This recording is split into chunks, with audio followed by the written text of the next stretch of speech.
Welcome into the Jordy Culotta Show. Wave your hand out there, baby!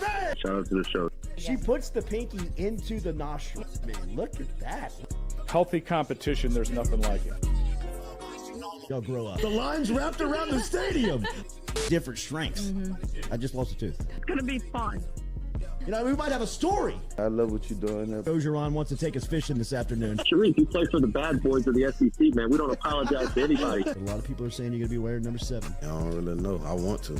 He look crazy, Bill. Good feet on the old man. This is some back. Oh, you know, I love. We'll be right back with the Jordy Culotta Show.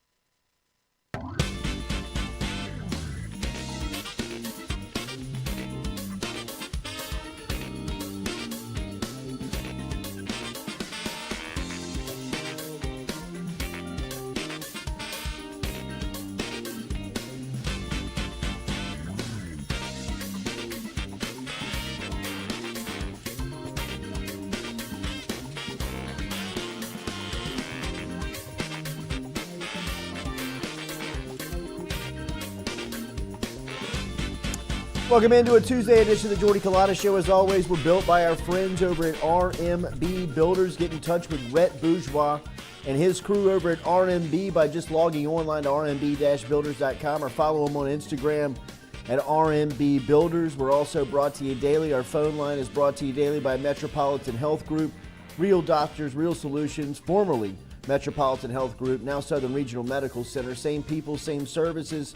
Charles Harvey and Jason Ramazan over at Southern Regional Medical Center as far as bringing you our daily phone sponsor. And, of course, Jason Ramazan, Mr. Funds Travel. If you're looking for Ramo, you can find him online at MrFundsTravel.com. You can get down to Orlando with the Tigers as they will be there for the opening game for LSU and Florida State. If you want your spot, you can reserve it today online at MrFundsTravel.com. We're going to talk to Ben Baby from ESPN.com. He covers the Cincinnati Bengals. We'll talk to Baby about Joe Burrow, get the latest on Cincinnati as they head towards year 3 here under Burrow year.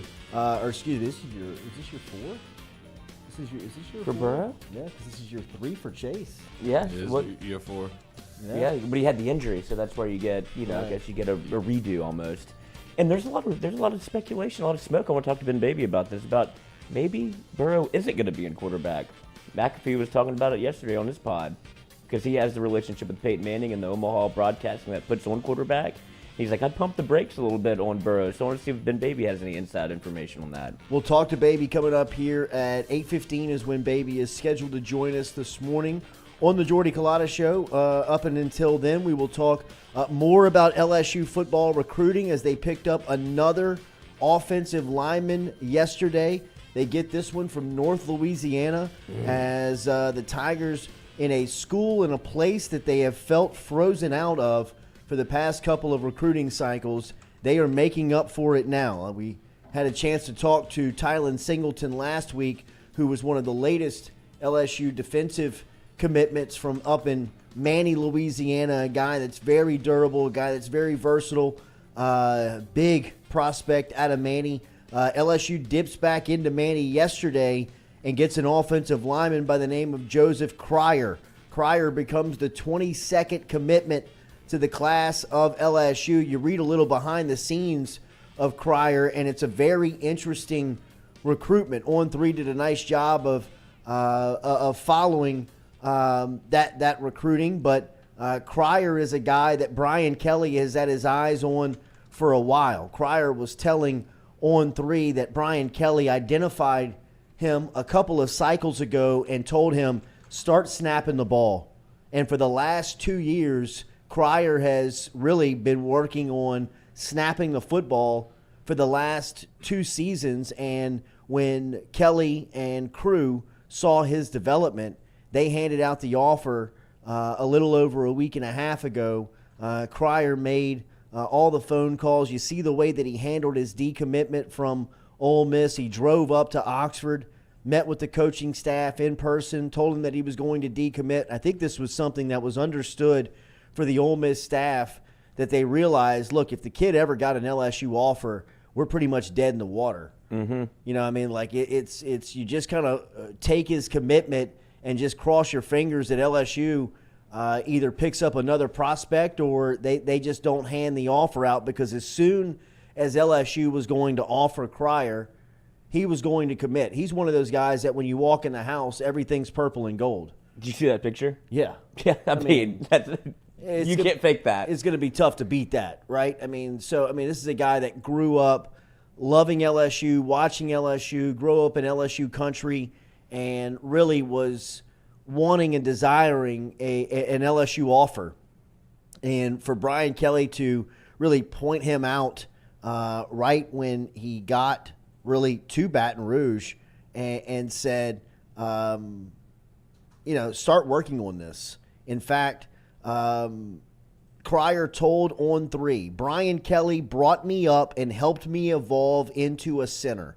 Since I was a sophomore, he told me to start snapping, and ever since then, it's helped me to develop. I remember Coach Kelly talking to me after that practice about snapping, and I've been snapping every day since. I listened to him ever since that moment. He loves me at center, and that means everything coming from BK. Cryer also told On3, this meant a lot to me. Being an in-state guy, it definitely means a lot when you're growing up in Louisiana and watching LSU when I was little. Being born and raised here, the LSU offer goes deep. I'm a Louisiana kid who grew up watching the Tigers, and ever since I was a little kid, I've wanted to be a Tiger. This was my best decision yet. Cryer is one of those guys that, look, he's not Will Campbell, he's not Emory Jones, he's not Lance Hurd. He's not one of these guys that you know as soon as you turn on the tape that he's a guy that you have to take. But as you read up on him and you find out more, the more that the coaching staff learned about him, the more film that they watched on him, they really fell in love with just how good of a football player he is. I mean, Brad Davis and some of the coaching staff have raved about just how physical he is. They call him the hardest hitting offensive lineman in the class. Big hauls. I mean, somebody that is just going to be a road grader, a guy that is athletic, mean, and smart enough to not only, snap the football every play, but to get out, lead, put people on their back. I mean, I know a lot of these offensive linemen that we've talked about or not a lot of them, but some of them have come in here and really flirted with early playing time. Emory Jones and Will Campbell, much, outliers by the way that they handle themselves. But I'd imagine that one or two of these guys, whether it's Lance Hurd and Mubanga, or it's Lance Hurd and DJ Chester, or if it's Lance Hurd and Tyree Adams, I don't know, but one of these guys is going to play. Cryer's, he's a guy that's going to come in and pay his time, and when he's ready to get on the field, you're talking about a bona fide center that has been groomed and ready for that, or been told to get ready for that since his sophomore year in high school by the head coach. Not only that, LSU picks up another offensive lineman. What's that, the fifth one? And he looks like an offensive lineman. He does. And that's not like an offensive thing. He just looks like he smells bad. You know what I'm saying? Right. Like, that man is going to do dirty work. Big hoss with a cowboy hat. The picture of him with LSU football as a baby. This had to be. I don't think he's speaking in hyperbole when he says this means the world to me. Like, you get a lot of people in recruiting that go, "Oh, this is my dream school," and you don't know how to really take that as if it's meant to be what they're actually saying. Like, they're like, "Oh, LSU's my dream school." You hear that a lot. I think for Big Hoss, LSU was his dream school. Like, I think that, like you said, he's been waiting for this offer to happen for a minute, and for him to decommit the way that he did from Ole Miss shows the kind of person he is. Like, pick up the phone, go actually to Ole Miss, talk to him, and kind of settle it like an adult. Instead of, everything was above board. He's like, "Look, I've always wanted to go to LSU. I got the offer. Thank you." And now Lane Kiffin's tweeting. I think he's in Italy. He just put out a tweet 17 seconds ago of a snow cone. So take that for what it is. So LSU picks up another offensive lineman. That's their fourth offensive lineman that they have picked up in this class as LSU is rolling on the line of scrimmage. And really, that's to me what the number should be each year. 4 to 5 guys on the line of scrimmage on each side. Mm-hmm. I really think that you have to build depth and rotations on that side, on the line of scrimmage to really win in this league, to be competitive and to be a long-term winner in this league. You have got to be strong and deep on the offensive and defensive line. And the way that LSU has changed the offensive line recruiting in a very short time since being on campus, Brian Kelly, is without question, one of the early talking points of Brian Kelly's really feel and the way that he has taken the program and made it his own. I mean, if somebody would say, what was the identifying qualifiers that said Brian Kelly has taken over the LSU football program? Obviously, the first year and what he did from a winning standpoint and changing kind of the discipline and the mindset of the team.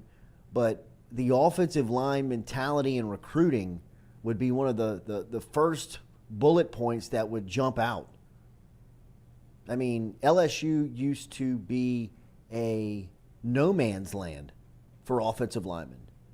I mean, they would have to make up and try and rush to the finish line and try and get in late on people and try and just do whatever they could to get 1-2 guys in the class. Piecemeal it together. And now you're looking at just high-end guys that come in, and some guys ready to play, some guys projects, some guys you're moving positions, but all in all, you're building a unit and a room that is deep and that has special skill sets. Remember when LSU used to they would recruit centers and make them tackles. They would recruit tackles and make them guards. They would recruit tackles and make them. I mean, Ethan Posick was the number 1 left tackle in the country. He ended up being a 3-year starter at center for LSU. Right?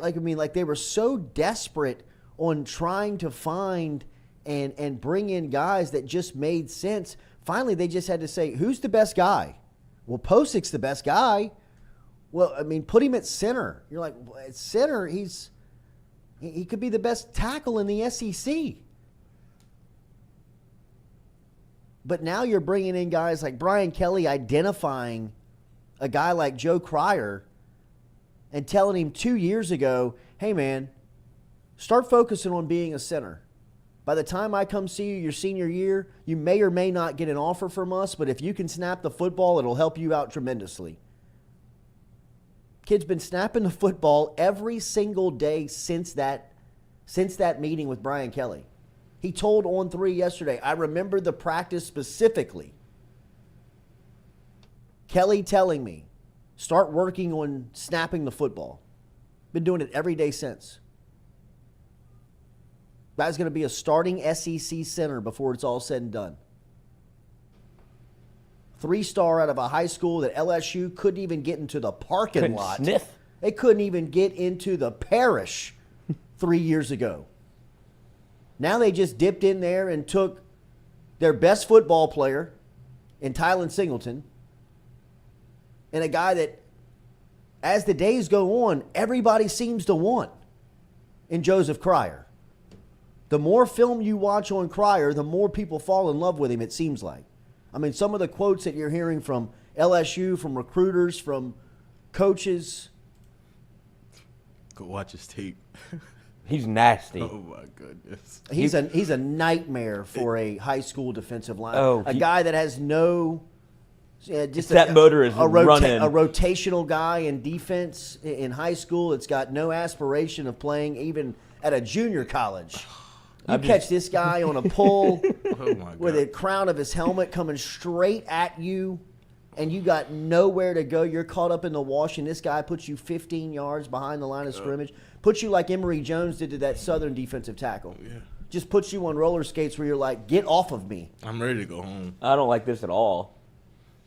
But it looks like Cryer loves it. 2 minutes and I was 2 minutes and 30 seconds into the highlight tape, and it was all pancakes. Oh. And he caught one kid in the open field, like on the screen.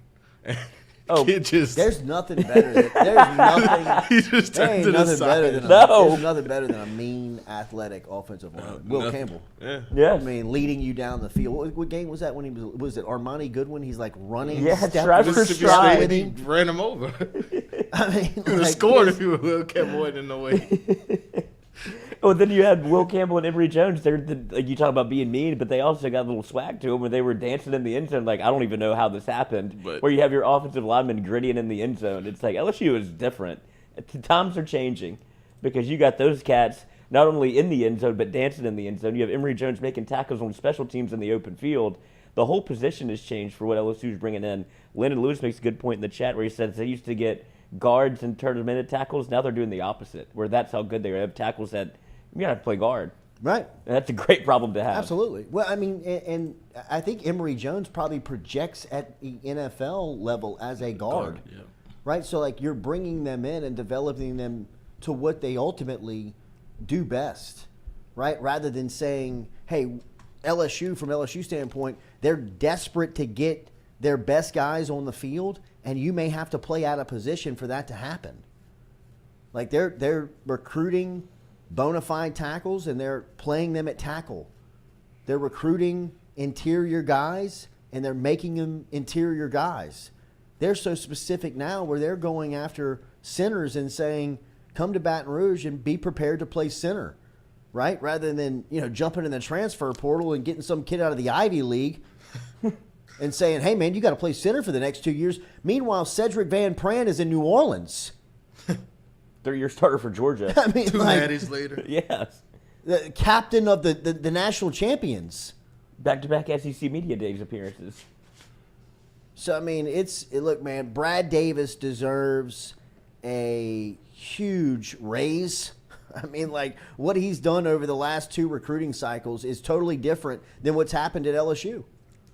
I mean, that has not been what has gone on at LSU over the last decade plus on the offensive line. What's that guy's name? Liam Shanahan? Liam. Thank you for your service. Yeah. A trooper. Trooper.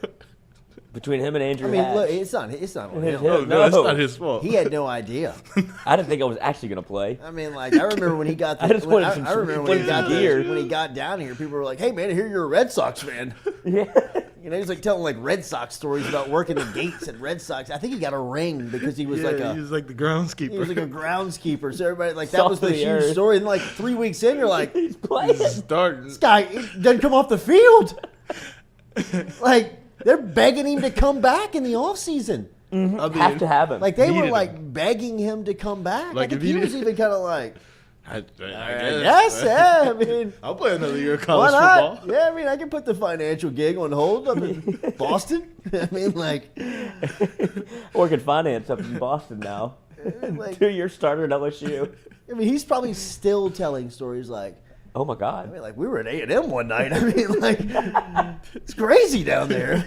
Like, just like First time LSU lost to A&M people like since in the they got the cafeteria, SEC. like, you played, A lot.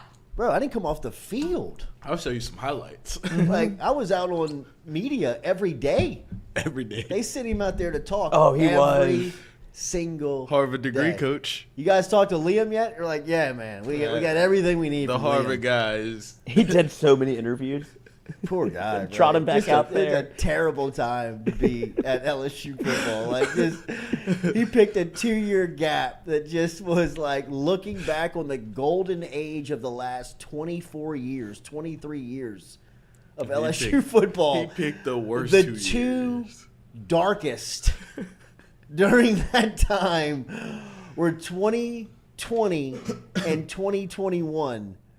And those were the 2 years that Liam Shanahan did not come off the field. They asked Coach O who he wanted to be in media. Oh, send Liam. Liam. Actually, do my Shanahan, job. I'm saying that boy.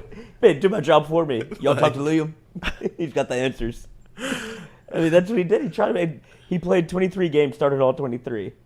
Oh, no doubt. Oh, well. I mean, who else I is mean, gonna really, start? truly, like, what a story.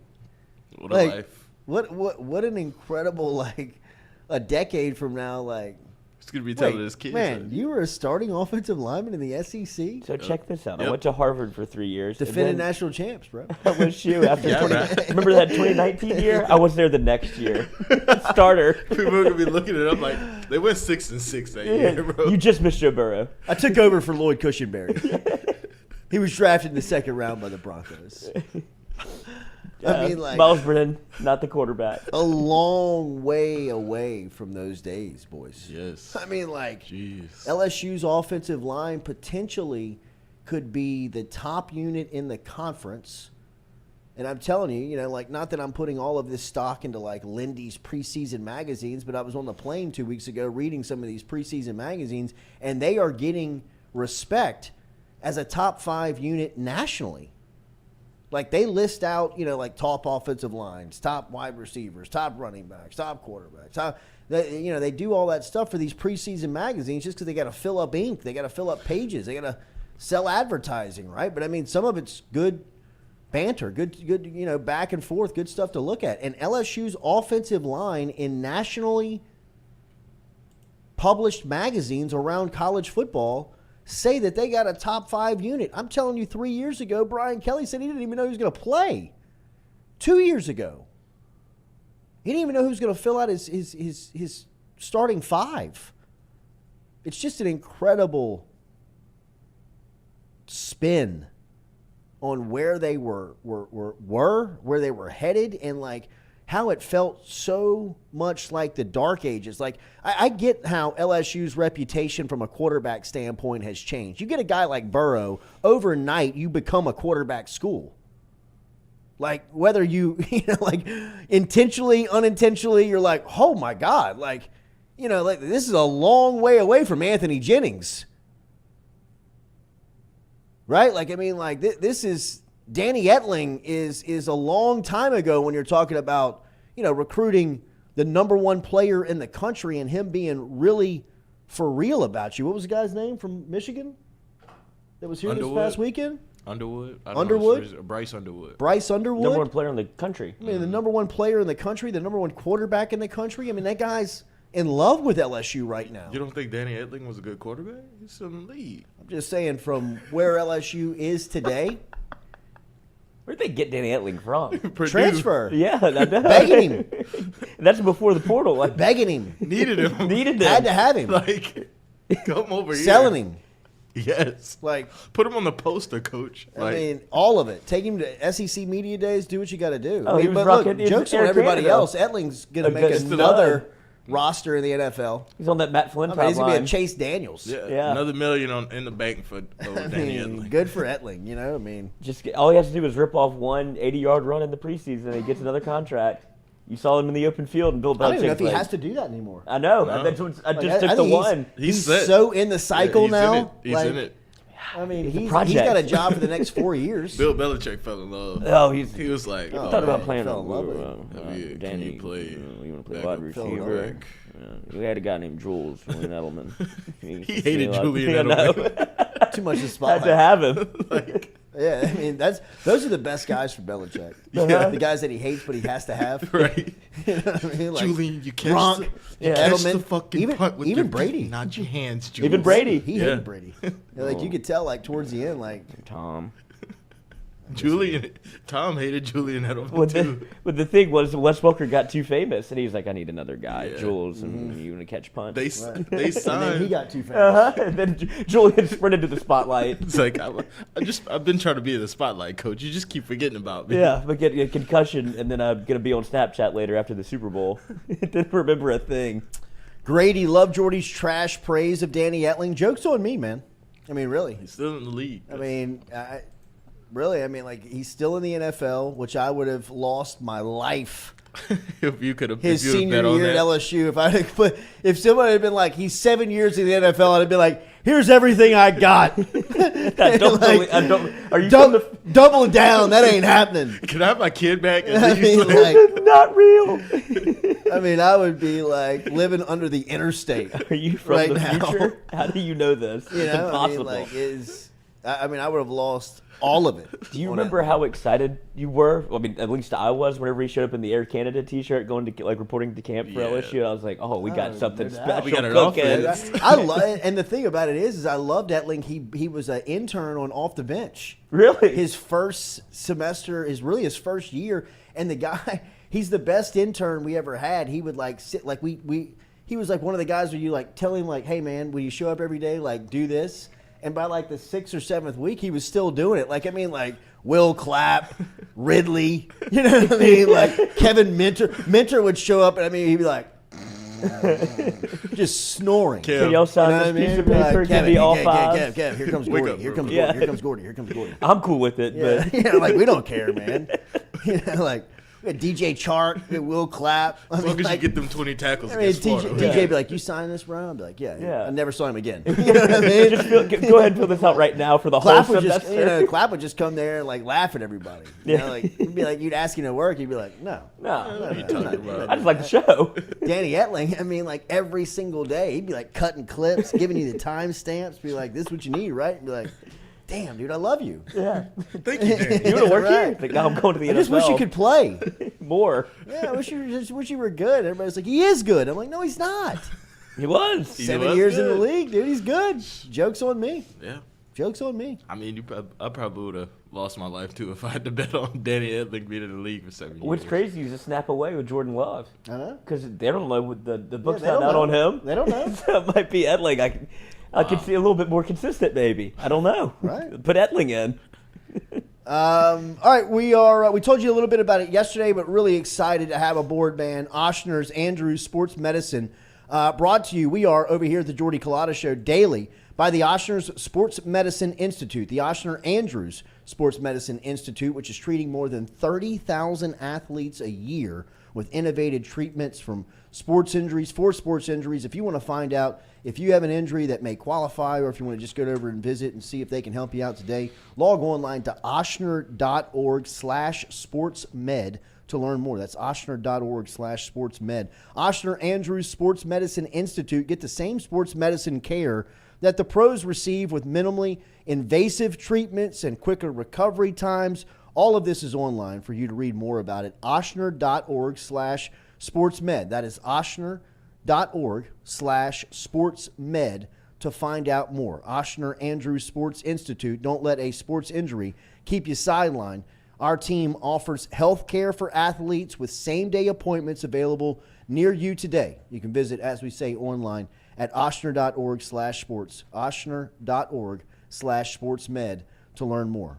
Welcome aboard. It is cool to be working with them. We'll be talking to Dr. Jeremy Burnham and some of the staff from over at Ochsner throughout football season. And look, we'll be getting some injury specialists. We won't be able to talk ideally on what's going on with specific injuries that maybe Ochsner is treating, but with anybody that suffers injuries throughout the year, whether it's a pro player, whether it's a college player, whether it's somebody close to home that we want to just kind of get some information on, Ochsner, the people over at the Andrews Sports Medicine Institute is going to be our go-to. And for you, if you are a weekend warrior, or if you are still an athlete and you're still training and you are nicked up and you need some rehab, you need to get right, you need to get your sports injuries taken care of and get back into action, get over and see our friends over at Ochsner Andrews Sports Medicine Institute. As we said, easiest way to do that, and just bookmark this if you don't mind today, just by logging online to ochsner.org/sportsmed, ochsner.org/sportsmed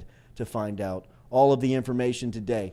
All right, we'll be back. More Jordy Culotta Show here. We're going to talk to Ben Baby coming up at 7:30 this morning, and we'll get the it is 7:30. We're going to talk to him in about 30 minutes on the latest on Joe Burrow and the Cincinnati Bengals.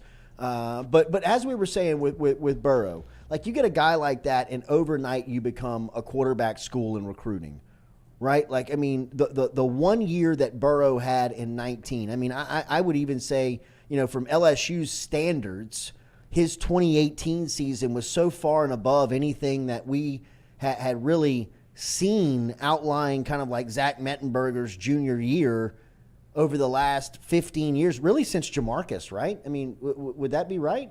I mean, what was the last quarterback before Burrow? Mettenberger.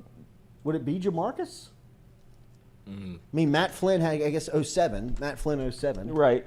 That's it. That's when mean, that's when the story stops. I mean, Starts right. I mean, and stops. if you get Jamarcus Perilou, and Flynn, Perilou, obviously, God, that's the kicker. That's the biggest what if maybe in LSU Right, football. but that's when the history, whole right? that's when the dominoes started to fall in the wrong direction. That's when the whole the house of cards fell. That's when Miles, he became like Despondent. Toss dive. he became the author of what they were looking for at quarterback. Right. Oh, God. Like he became the guy that said, "No, this is what we're going to get at quarterback, and This is how I'm going to use it. and this is what we're going to sell." And people were like, "I'm not going there." I- You know what I mean? Like, there's no way. I mean, and then they became. I mean, people would call it dirty recruiting. I would just call it honest recruiting. I mean, if I would have done it, you know what I mean? Right. If I was sitting down and somebody was like, "I'm thinking about going to LSU," like LSU. Why? What do you mean you're going to LSU? You want to be the blocker on the toss dive? Exactly. Hey, go there to die. That place is a graveyard. I mean, that's exactly what Saban used to do about LSU to offensive linemen. That was his strategy. I mean, so many people have come through LSU and have said like this is what he would do.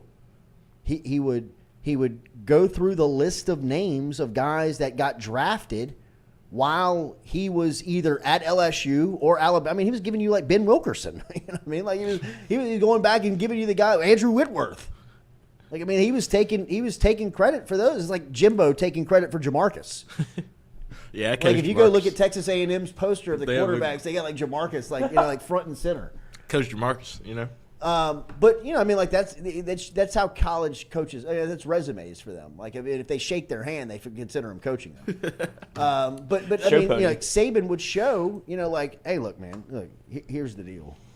Here's the amount of pros that we've produced. Here's the amount of pros that they've produced. And if it wasn't, I mean, Landon Collins told us a story about Saban showing up to his house. And he asked, excuse me, where's the restroom? Right down that hall, Coach, right down there to the left. Before he gets up and steps out, he's got this little velvet crimson bag full of just jewelry. And he takes the crimson bag out, lays it on the coffee table, excuses himself, and goes to the bathroom for 2 minutes, comes back out, and asks the family, "You make up your mind?" You want some of these? Right? I mean, like, it's how LSU was recruited again. You're not going to be able to do that for long. Right? I mean, like, they've obviously flipped the narrative on the offensive line stuff. And then I was thinking about it on the way in this morning. What an opportunity for Brian Kelly to really wrestle this power away from the SEC West just as the SEC West blows up. But the power within the structure of the league right now, if Brian Kelly goes to Atlanta back-to-back years and represents the West, the power for really argument's sake is untangled, right? I mean, like it's up for grabs. I'm not saying that LSU has it. I'm just saying that Bama doesn't have it anymore. This season, if Bama doesn't go to Atlanta and LSU does, there's a power flip that's happening in the league. Another one, if you would have told me 2 years ago, I'd have probably lost my entire savings and life on that says that Just lost all my money to Danny Etley. Brian Kelly can wrestle this thing away from Saban in 2 years. I No mean, way. If you would have told me 2 years ago Brian Kelly was going to be the coach at At LSU, LSU. I would have lost everything. I don't know if I would have. That might be the one because of Woodward. Well, if you'd have told Just me that because Woodward of- came back. Well, I would have believed that. I think that Woodward left with the intention to come back. No, But- it but felt like the tides of change were moving so slowly at LSU that it was never going to happen. It was everybody wanted Woodward here, but it was like, why hasn't this happened already? So it started to feel like it was never going to happen, Yeah. especially with the deals he was cutting at A&M. He gets Jimbo to a 10-year deal. He just gets Buzz Williams to be the Head basketball coach, and it's like, oh, he's making moves over there. Did He might get too comfortable at A&M to where they have unlimited money and he won't have to leave. He will never leave. Did he hire the baseball coach too? Schlossnagel? Yeah. No. No. He brought Kane there, though. No. He did bring Kane there. Who? Woodward. No. No, No, he just- Schlossnagel hired Kane. I thought he was on the staff before. I mean, Kane recruited Dylan Cruz. This is true. But, I mean, think about that. If LSU goes to Atlanta in the first 2 years that Brian Kelly is here, I'm not saying that Bama's dead. I mean, by any means. I'm not saying that at all. I'm just saying that, look, LSU, or at least through my lens, through the kaleidoscope that I've looked at LSU and Bama through, LSU had to get lucky to beat them. Yep. Right? Like, I mean, like over the last 15 years, you asked me, what was the formula for LSU to beat Alabama? Over the last 15 years, how many times did they beat them? 3. 2019, 2011, 2010. Have you been? That's it. God, but you were in every That's game. it. I mean, in 2010, they're running reverse with D'Angelo Peterson. Miles is eating the grass. 2011 is the game of the century where you got two just iron curtains of defenses going back and forth at one another. And you still had to get lucky. And then in 2019, you've got the best quarterback that's ever come through the pro. You have the best player that's ever come through the program. You had to have those types of storylines to beat them. You don't need that anymore. You've got a coach on the sideline that can go toe-to-toe with him in recruiting, and then once Saturday gets here, he can go scheme for scheme with him. I mean, like him breaking down that 2-point play in the interview that we had with him, still to this day, if I go back and listen to it, gives me goosebumps. I hate that I cut him off in the middle of him breaking down what analytics meant to, because I totally shifted his answer. He was explaining what analytics is, and I jumped in like a poor interviewer and said, what, like the 2-point conversion? And he's like, get well, there. I mean, not really, but the 2-point conversion is something that we practice on Thursdays and say if we're in this situation, hey, look, let's strip the emotion out of it before everybody's, 103,000 people raining down on us and say, hey, look, if we get into this situation where we go to OT on Saturday and they got the ball first and they kick the field goal and we got to win it at home, what do you say we go for 2? And as he's explaining, he's saying on Thursday, everybody's like, hell yeah, let's do it. And then on Saturday night, he's like, when everybody's just freaking out. Drinks are coming down on the field. People are freaking out. He's calling for 2. People are like, are you out of your mind? He's like, well, I mean, like everybody was in on Thursday. Boys, we practiced this. Right? And you just put it in the player. Who was calling timeout? Who was freaking out? Saban. Alabama. When's the last time that happened in this game? I don't remember it. Too many men on the field. I don't remember. LSU's always been that team that's, sprinting towards the referee, trying to get a timeout, stepping out onto the hash mark, saying, hold up. It's going too fast. Right? Meanwhile, Saban's jumping around trying to call a timeout because he's thinking, oh, my God, they're about to beat us. We're not ready. We're not ready for this. We hadn't practiced. We didn't think about this. They're about to win the game. And deep down inside, Saban knew that when they hired him. That, damn, it's been a long time since I left there. Was it 2005, 2004, 20 years ago? And they finally got it right.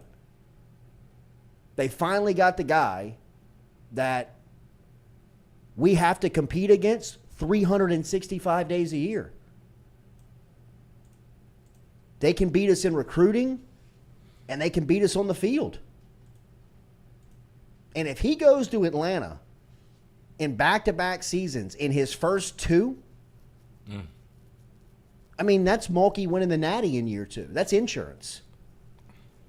Right? I mean, nobody thought she was going to win the national championship in her first 2 years. Now she's out there selling it and getting $100 million from the legislature.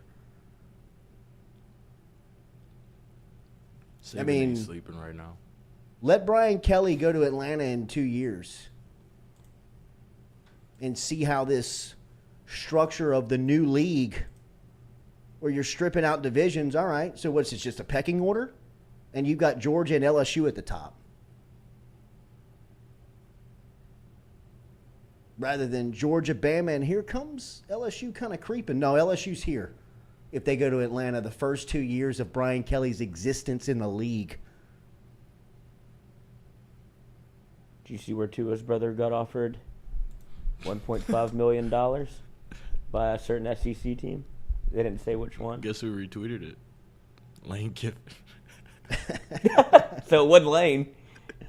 I mean, if it was Lane, man, I mean, You what probably are you going would've to do with said all it. these quarterbacks? Yeah. That's what I'm saying. That's why I don't think it's him. I No, think I'm telling you. I could point to one school that it I was know. Bama. Yes. Oh, yeah. I mean, That's why. What do you think? Why do you think Nussmeier signed with Gordon McKernan the day after he announced he was coming back? I mean, that was a free agent deal, man. The That's money was what on the college table. athletics is now. Yeah, it's like now I have a price point I can go off of because here's an offer. If you want to match it, I'll stay. If you don't, I don't know if he'd have gone though. He seems like he's LSU through and through. Nussmeier? Yeah. Oh, I don't think he was either. But But it's hard to I don't explain. think Nussmeier wasn't going not just because he was an LSU guy. I think Nussmeier looks at next season and is like, what? Where? Why? Why would I go Why there? would I go Not in? Not here. where I go there. Why would I go anywhere? Why would I leave? Why would I go anywhere? Forget who you're working with. The fact that Aaron Anderson's back, Shelton Sampson's in year 2. You got all these freaks that are going to be on the outside of you. And Harold Perkins is going to be a junior. I don't want to play against him. You know what I mean? Like it's like you might have the best player on the planet I'm not going. on your team next year. It's like, well, why would you? Like, go get your money. Yeah. You know, I mean, take this. You're the one in the position. But I mean, deep down inside, you ain't going anywhere. Right? I mean, like, it don't like they got to give you $1.5 million. Yeah, Garrett, come see. I got you. But if that is Bama, and let's just speculate that it is, because I believe, well, I'm with you. I think that They're desperate. They were desperate they're desperate for a quarterback. bad spot. They're desperate. Wait, did they start camp yet? And they could figure it out, and they could get it right. They could find the guy, and they could just go. You know what? They could just go power and run Milrow at you for 4 quarters, and he could probably Bust you a know, couple. I mean, you know. Oh, right. they're I mean, gonna be good He's a big, yeah, absolutely. because that defense is going to be elite. It usually is under Saban, but now you have They new lost. defensive coordinator, New offensive coordinator. new offensive coordinator. They lost their core in the middle. Doesn't it feel like this is if you were an LSU fan, this is what LSU would feel like if you're Alabama, right? Yes. This is what the tides have changed a little bit where now it's Alabama that's shopping coordinators and trying to find a quarterback and all of the things that are adding up. It's like, well, at least I know the defense will be good. That's the one thing that you could hang your hat on with LSU for a second.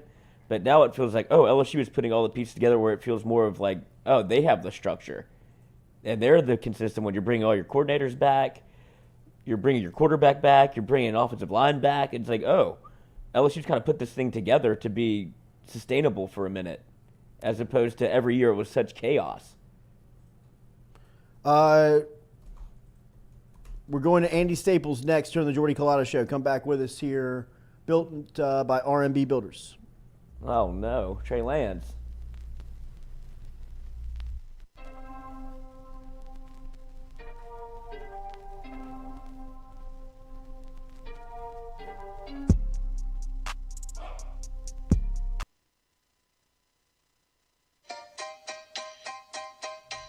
Hey fellas, it's Jordy Culotta for my friends over at Men's Total Health. Guys, do you suffer from fatigue, decreased libido, erectile dysfunction, weight gain or loss of muscle mass, signs of depression, anxiety, hair loss, mental fog, general loss of interest? Then you might be suffering from low testosterone. Go see my friend Mike Roach and his great team over at Men's Total Health, over in Metairie at menstotalhealth.net online. And stop in and see how they can change your life today. A simple shot and some knowledge from Mike Roach can get you back up, moving with your energy, get your sex drive back, build your muscle mass, make you feel young again. All online, menstotalhealth.net.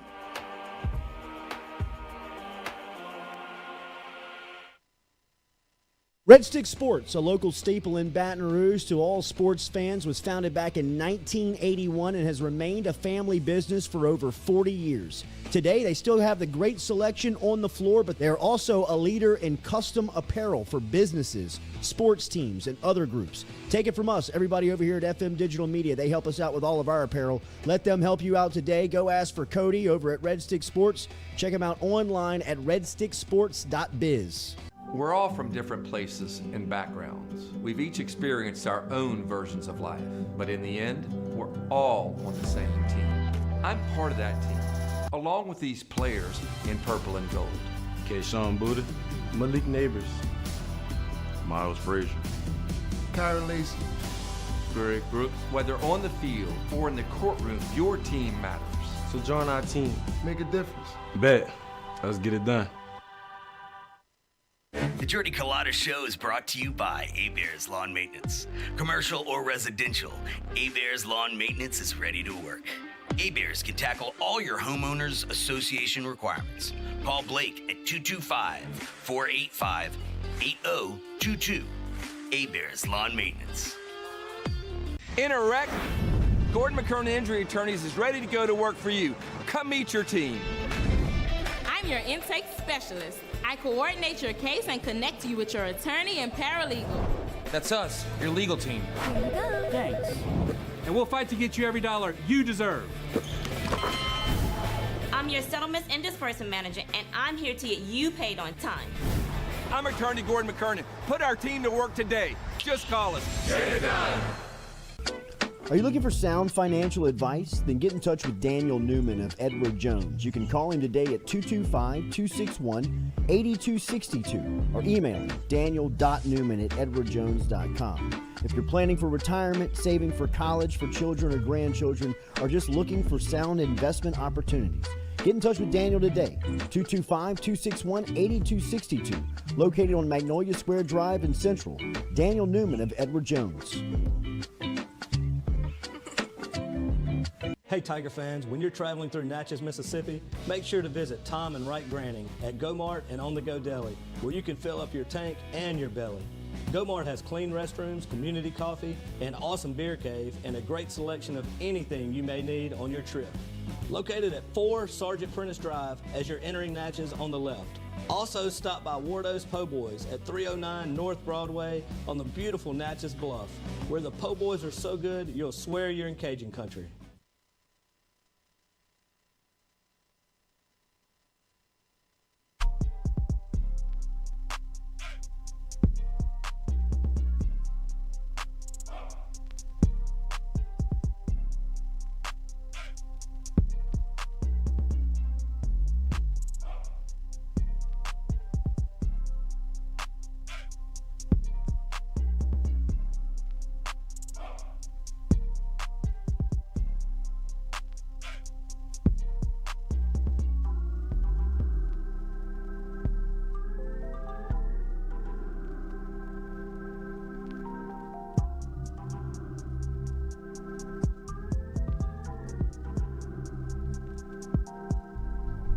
All right, welcome back here. Jordy Culotta Show, as always, built by our friends over at RMB Builders. And remember, daily brought to you by our friends at Katie's Restaurant down in New Orleans. Katie's, located on Iberville Street. It is right in the heart of the city. Been around since 1984. A true neighborhood restaurant for the entire city down there in New Orleans. They got the typical New Orleans favorites.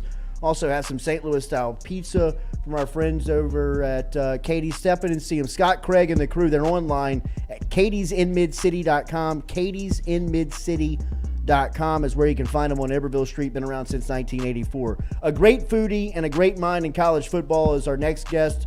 Since the last time we talked, a big announcement for Andy Staples, as he is now a part of the On3 team. We love our crew down here in Baton Rouge with On3, Shay Dixon, Billy Embody, Sam Spiegelman, and the crew.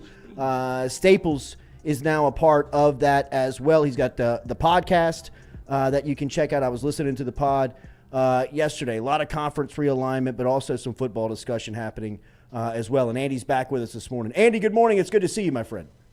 Morning. I don't know that we're going to get a lot of football in today. I know. It may be all realignment. I hate it, man. I hate it. I hate that that's where we are in the discussion. But what do you make of this? Where are we now? The Pac-9 with the Pac-12? Currently Pac-9.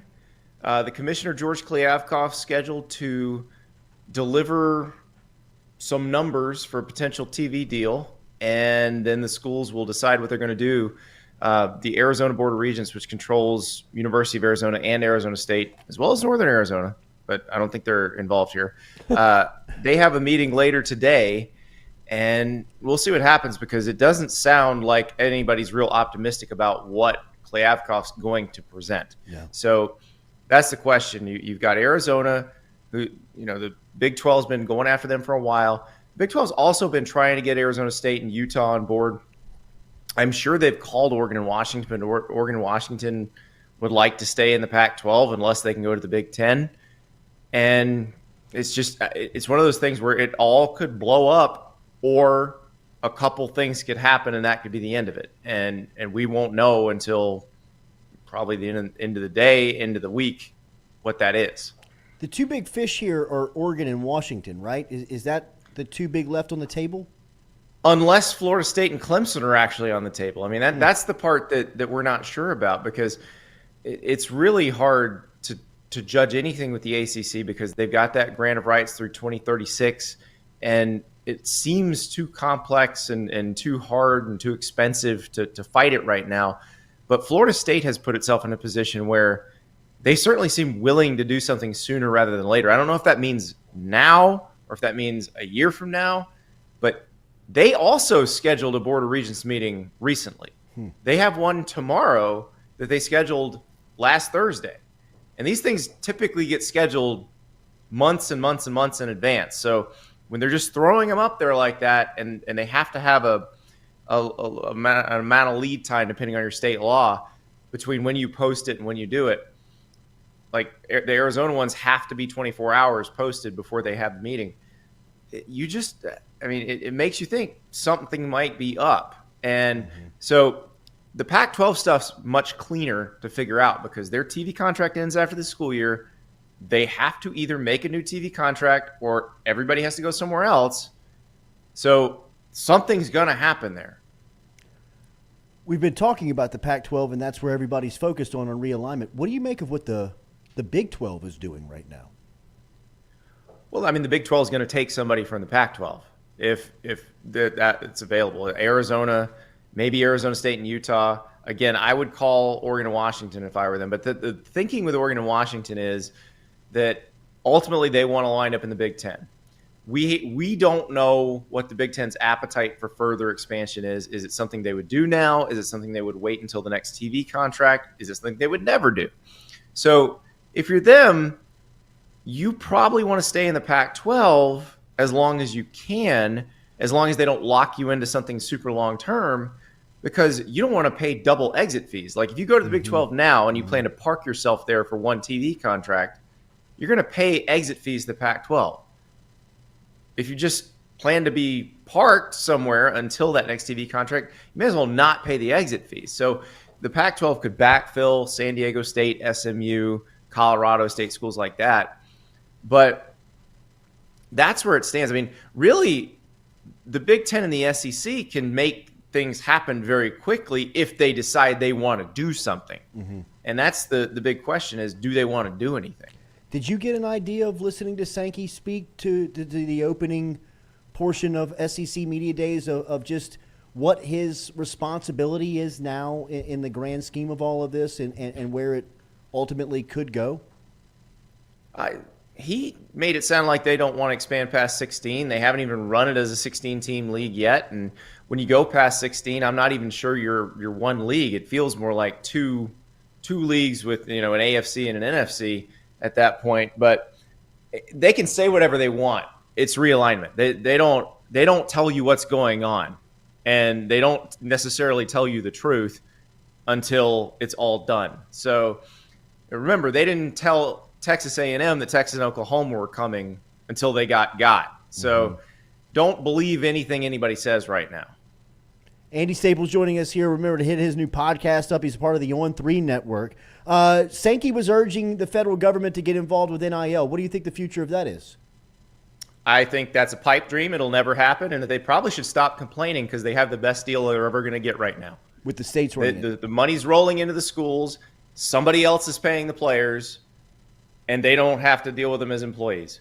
If they keep pushing, the players will be made employees by the courts or the National Labor Relations Board, and then they will be dealing with something else. Now, they'll have rules that they could actually enforce if the players are employees because you'd have a collective bargaining agreement, but they also would be dealing with other complex issues like workers' compensation and everything that comes along with people being employees. So they need to decide what they want to do. If they want the players to be employees, yeah, go ahead, keep pushing, because if in the unlikely event you get a law passed, the courts are going to strike it down and they're probably going to declare them employees.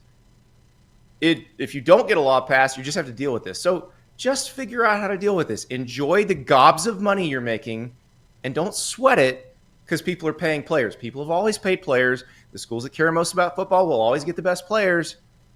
It'll be okay.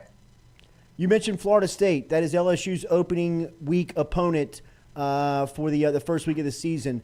When you look at this matchup, many have it tabbed as one of the games, the must-watch game of opening weekend. How do you view this one in week one?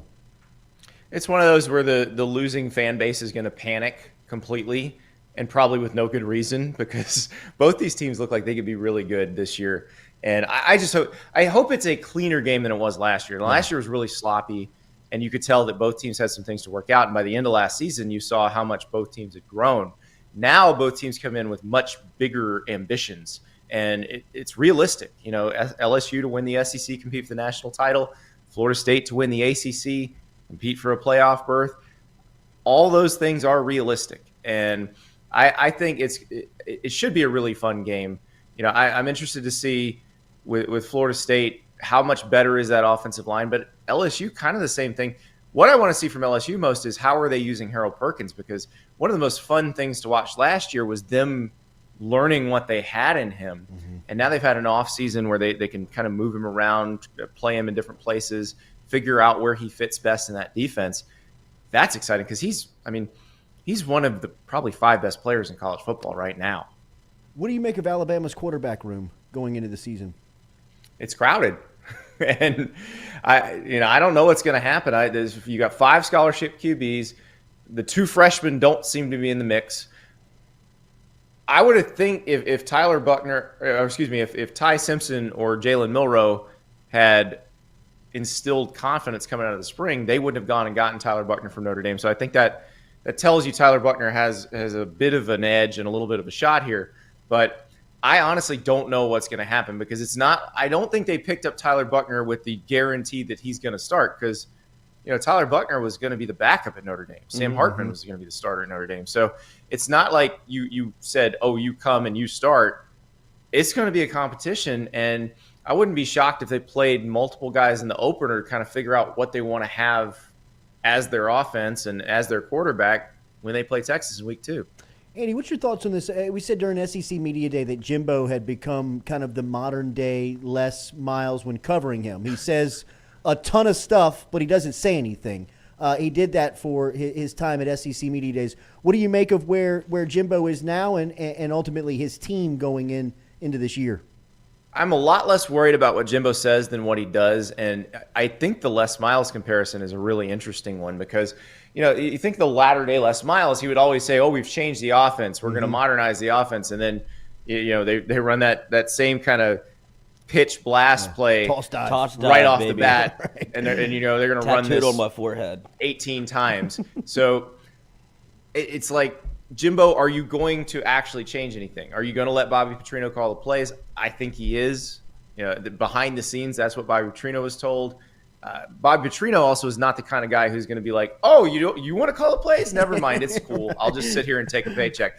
No. There would be pushback on that. So I'm very curious to see what it actually looks like, because Bobby Petrino is one of the better play callers in the game still.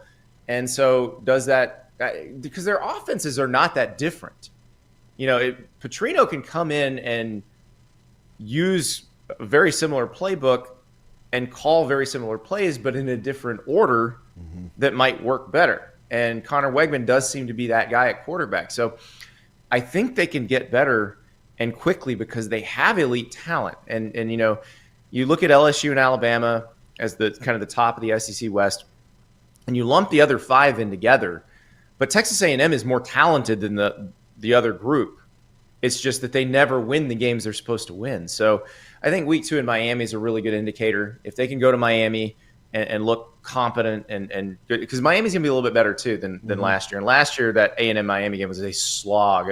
It was actually a very good preview of what the rest of the season was going to look like for both teams. Yeah. And so if they go to Miami, they look crisp.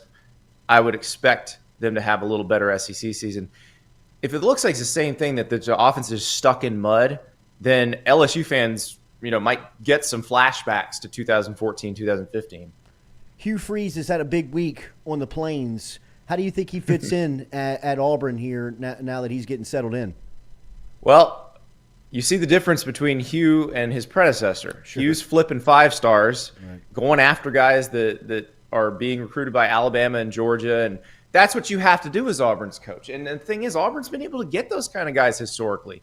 Auburn has a national title this century. They have another undefeated season this century. They had an SEC West title in 2017. It's not impossible to win there. It's just that they've been in the same state as Nick Saban for all these years. And now their other big rival might be even better. So it's really just the situation there. And Hugh Freeze is the person who, you say what you want about him and how it ended at Ole Miss, but he's never been afraid to go get talent. He's never been afraid to go up against the schools that are supposed to get all the big recruits. And he's never been afraid to really go at them on the field. And, I heard Jeff Collins the other day, the former Georgia Tech coach, who was a very good defensive coordinator at Florida and at Mississippi State, say that Hugh Freeze was the toughest OC play caller that he played against in the SEC. And I think there's probably quite a few people defensively who would say the same thing. So I'm excited to see what Auburn can be, because they are recruiting like Auburn should recruit now. Yeah. And you've seen Hugh Freeze do more with less already. What happens when he starts getting these 5-star guys on the field? Andy, take me to where you played in Gainesville to Florida. Where is Billy Napier here? Where it seems like from outside looking in that the seat is hot. Is it warm? Is it getting? No. Okay. $31 million buyout. Florida doesn't pay buyouts like that. So even if it's a complete disaster, I think he's fine. But also the way he's recruiting is giving them some hope. And they had a big recruiting weekend this weekend. DJ Lagway, who's the quarterback from Texas that's been committed to the 24 class for a long time, he was there trying to recruit a bunch of other people. Jeremiah Smith, the receiver from Fort Lauderdale, who is the best receiver prospect in the country, he's committed to Ohio State, which makes perfect sense. To look at what they've been doing at that position and the guys they've put in the NFL, makes perfect sense why he'd be committed there. But Florida's really trying hard to flip him. They haven't quite made that huge splash yet, but if you look at them, they're in the top 5 in most of the recruiting rankings at the On3 industry. I believe they're number 4 right now. That's the sort of thing Billy Napier was hired to do. It's not an instant process. So I think with Florida, and fans pretty apathetic about this season. I think what they're looking at, kind of healthy dose of skepticism, and they understand that it's not going to be a season where Florida's competing for the SEC East. But if they win some games that maybe they're not favored in, if they're feisty in the games against the really, really great teams, and if they're younger players or their best players by the end of the season, I think you'll see Florida people go into 2024 very optimistic about the Napier era, because if he keeps recruiting like this, that's the way out. That's the path forward. And it's hard to do. Like at LSU, even though they had coaching issues and they had to, they fired Les, they fired Coach O, they never stopped getting those players. Like there was a Will Campbell committed when Coach O got fired. That's not normal. That's LSU is a little bit spoiled that way. But at a place like Florida where they were not getting those kind of guys, they've got to start doing that. And it seems like they're headed that way. But again, I'm talking here in August. December's when they sign. So we'll see. I mean, there is a season to go. But the buyout is prohibitive. Last one, I'll get you out of here. Does Georgia have the clear-cut best roster in the sport? Yeah. By a lot? That doesn't mean they're going to win the national title again. It's really hard to three-peat, and nobody's done it since 1936. But best offensive line, tons of NFL players on defense. The tight end group is still pretty gnarly, even with Darnell Washington gone. I think Carson Beck should be able to replace Stetson Bennett with really no problems. The thing is, they're kind of similar to Ohio State a lot of years, where that schedule isn't going to challenge Georgia too much, and it might be the SEC championship. Well, Tennessee in November in Neyland, the SEC championship game. That might be their first kind of real challenges. And it's tough when you get into a playoff situation if you have not been really challenged like that. I think you saw that with Ohio State last year. That Ohio State team was a really good team, probably good enough to beat Georgia on the right day. I mean, if they get one more stop, if they make that field goal at the end, they're beating Georgia, and they're probably going on to win the national title.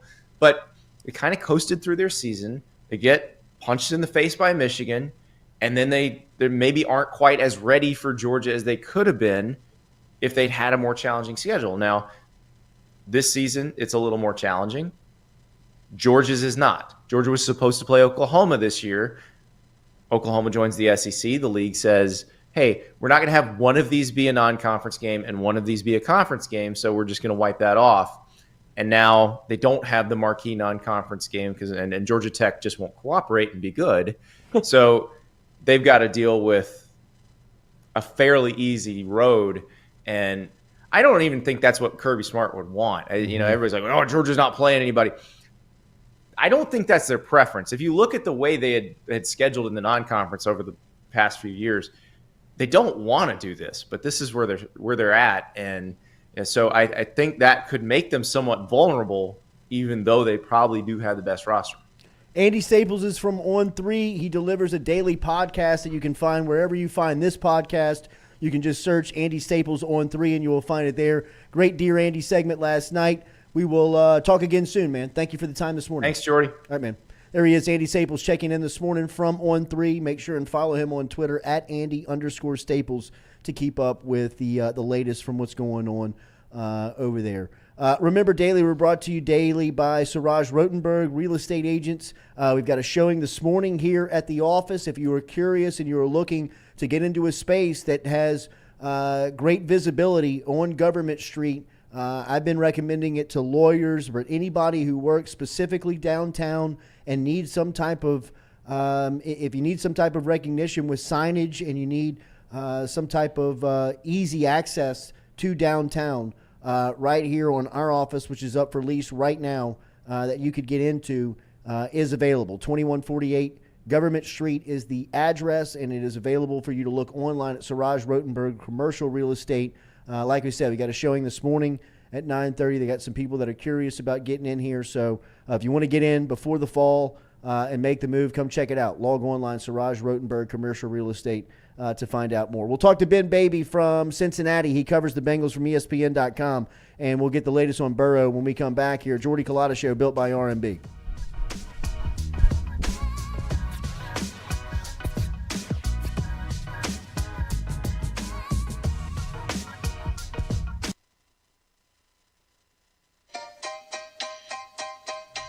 Hey fellas, it's Jordy Culotta for my friends over at Men's Total Health.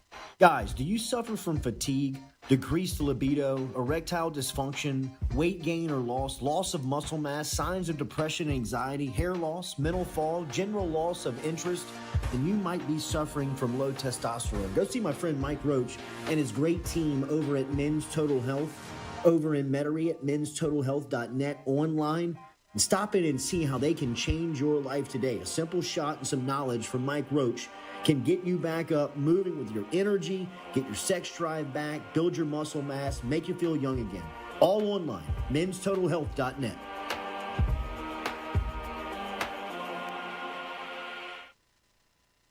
Red Stick Sports, a local staple in Baton Rouge to all sports fans, was founded back in 1981 and has remained a family business for over 40 years. Today, they still have the great selection on the floor, but they're also a leader in custom apparel for businesses, sports teams, and other groups. Take it from us, everybody over here at FM Digital Media. They help us out with all of our apparel. Let them help you out today. Go ask for Cody over at Red Stick Sports. Check him out online at redsticksports.biz. We're all from different places and backgrounds. We've each experienced our own versions of life, but in the end, we're all on the same team. I'm part of that team, along with these players in purple and gold. Kayshawn Buddha, Malik Neighbors, Miles Frazier, Kyron Lacy, Greg Brooks. Whether on the field or in the courtroom, your team matters. So join our team. Make a difference. Bet. Let's get it done. The Jordy Culotta Show is brought to you by A-Bears Lawn Maintenance. Commercial or residential, A-Bears Lawn Maintenance is ready to work. A-Bears can tackle all your homeowners association requirements. Call Blake at 225-485-8022. A-Bears Lawn Maintenance. In a wreck, Gordon McKernan Injury Attorneys is ready to go to work for you. Come meet your team. I'm your intake specialist. I coordinate your case and connect you with your attorney and paralegal. That's us, your legal team. Here you go. Thanks. And we'll fight to get you every dollar you deserve. I'm your settlements and disbursement manager, and I'm here to get you paid on time. I'm attorney Gordon McKernan. Put our team to work today. Just call us. Get it done. Are you looking for sound financial advice? Then get in touch with Daniel Newman of Edward Jones. You can call him today at 225-261-8262 or email him daniel.newman@edwardjones.com. If you're planning for retirement, saving for college for children or grandchildren, or just looking for sound investment opportunities, get in touch with Daniel today, 225-261-8262, located on Magnolia Square Drive in Central. Daniel Newman of Edward Jones. Hey Tiger fans, when you're traveling through Natchez, Mississippi, make sure to visit Tom and Wright Granning at Go-Mart and On The Go Deli, where you can fill up your tank and your belly. Go-Mart has clean restrooms, community coffee, an awesome beer cave, and a great selection of anything you may need on your trip. Located at 4 Sergeant Prentice Drive as you're entering Natchez on the left. Also stop by Wardo's Po' Boys at 309 North Broadway on the beautiful Natchez Bluff, where the Po' Boys are so good you'll swear you're in Cajun country.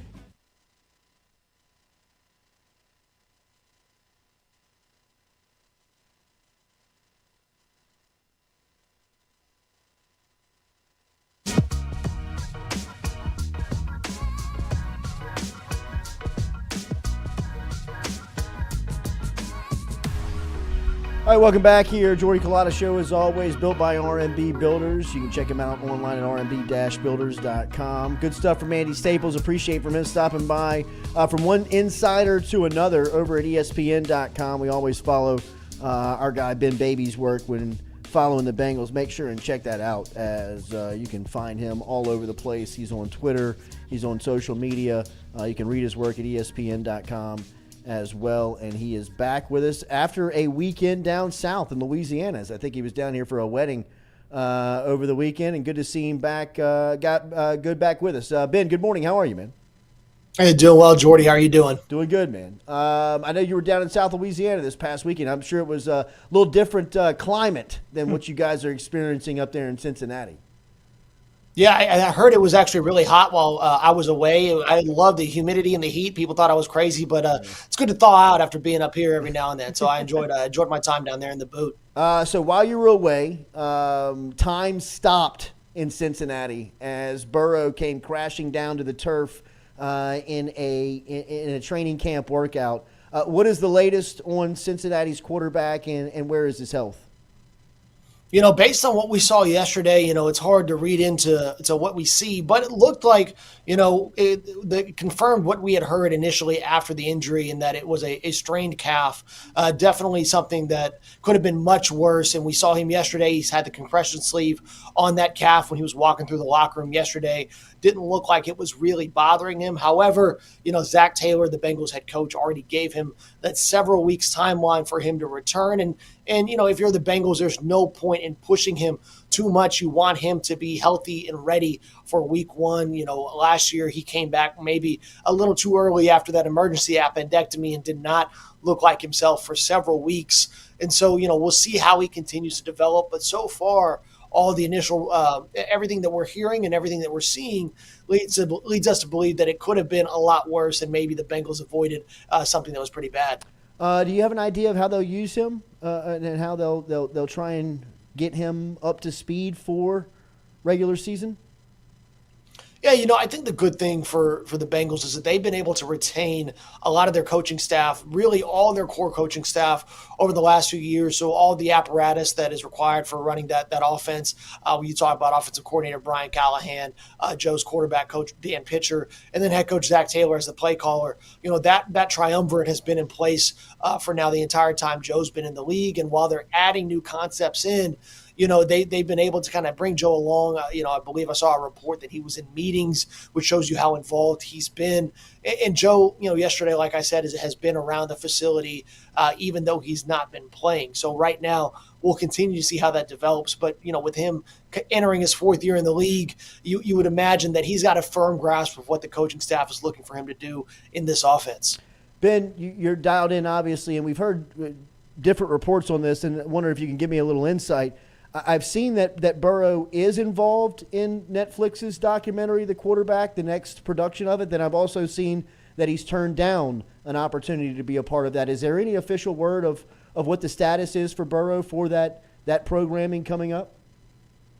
Yeah, I thought that was weird. I saw that report as well. It didn't make any sense to me because just before Joe got hurt, he was asked about it, and he said that he had been approached about it to be in season 2 and said right now wasn't the time, and it may be something he does down the road. And quite frankly, it sounded like he had zero interest in doing it for this year. So I got a couple people texting me asking me about that because they saw those same reports, and that just didn't make any sense. So unless Joe Burrow had a complete 180, I do not expect him to be in that, given what he has just said publicly less than a week ago. I mean, this is a guy right now who is dialed in on getting over that hump, having been so close to winning the Super Bowl the last couple of years. I think right now his main focus is being able to go back to that game and win that Lombardi trophy.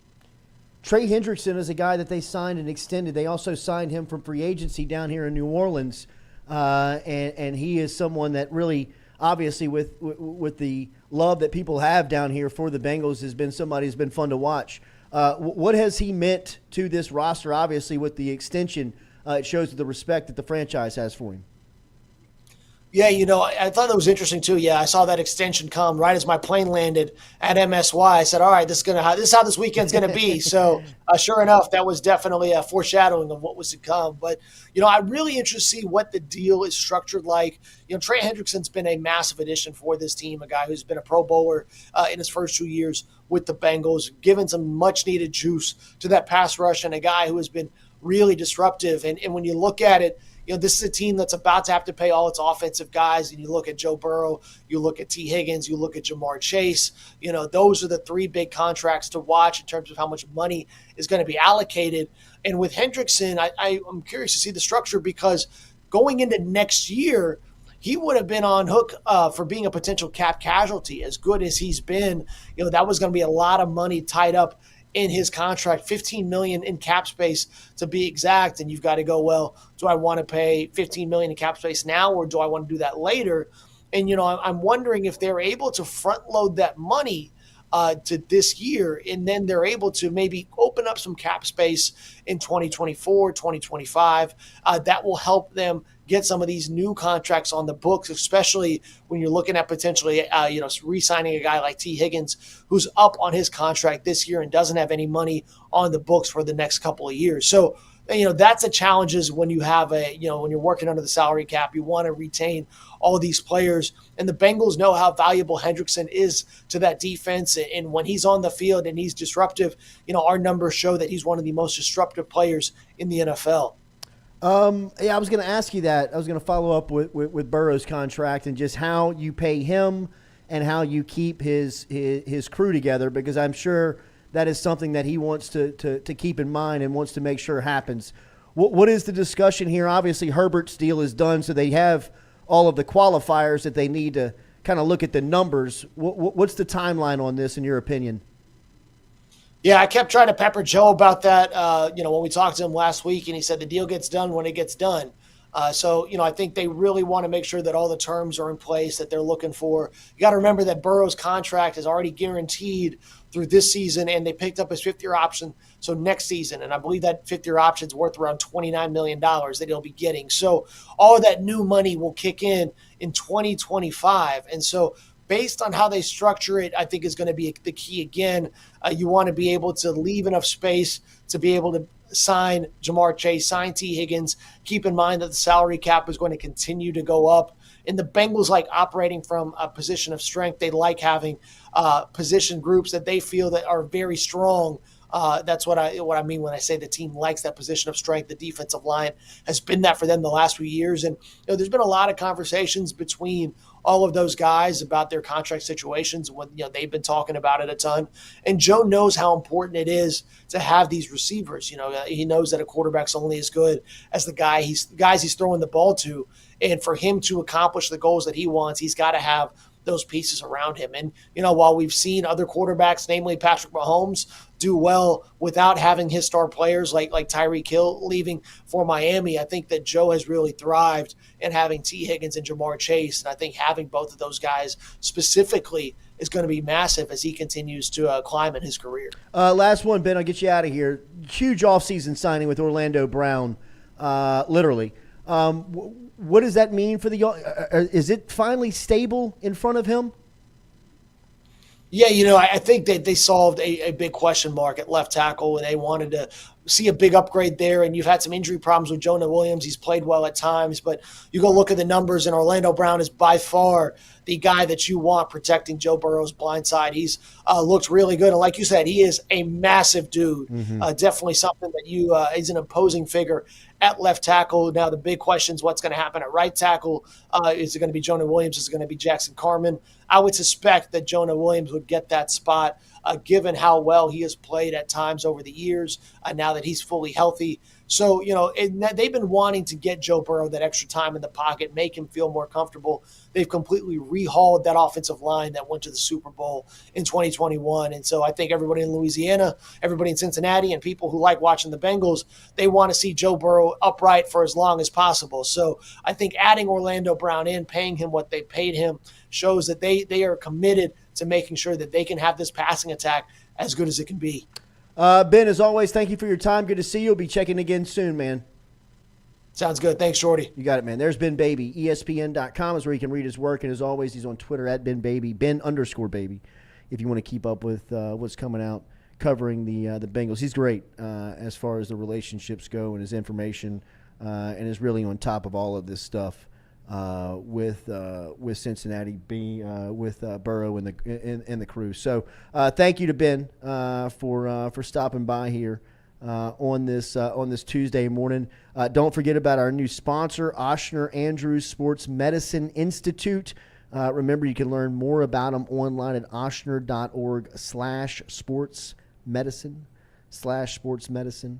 Also going to introduce you to the GMFS team, Doug Bickley and his crew, a part of the Bickley team, over the next couple of days and weeks here. We'll be letting you know and introducing them. We'll have some new video that'll be running here. We are cutting out a little early here consistently because I've got to make my way over to Click here, usually for some 9 a.m. meetings. That's why we've been kind of getting out early. I can tell you when we get back into our studio, I say get back into our studio, we'll have a studio on campus there at Click here where everything will kind of be, much more easier as far as travel, commute, and all of that goes. So appreciate everybody kind of staying patient with us and kind of working with us on the fly.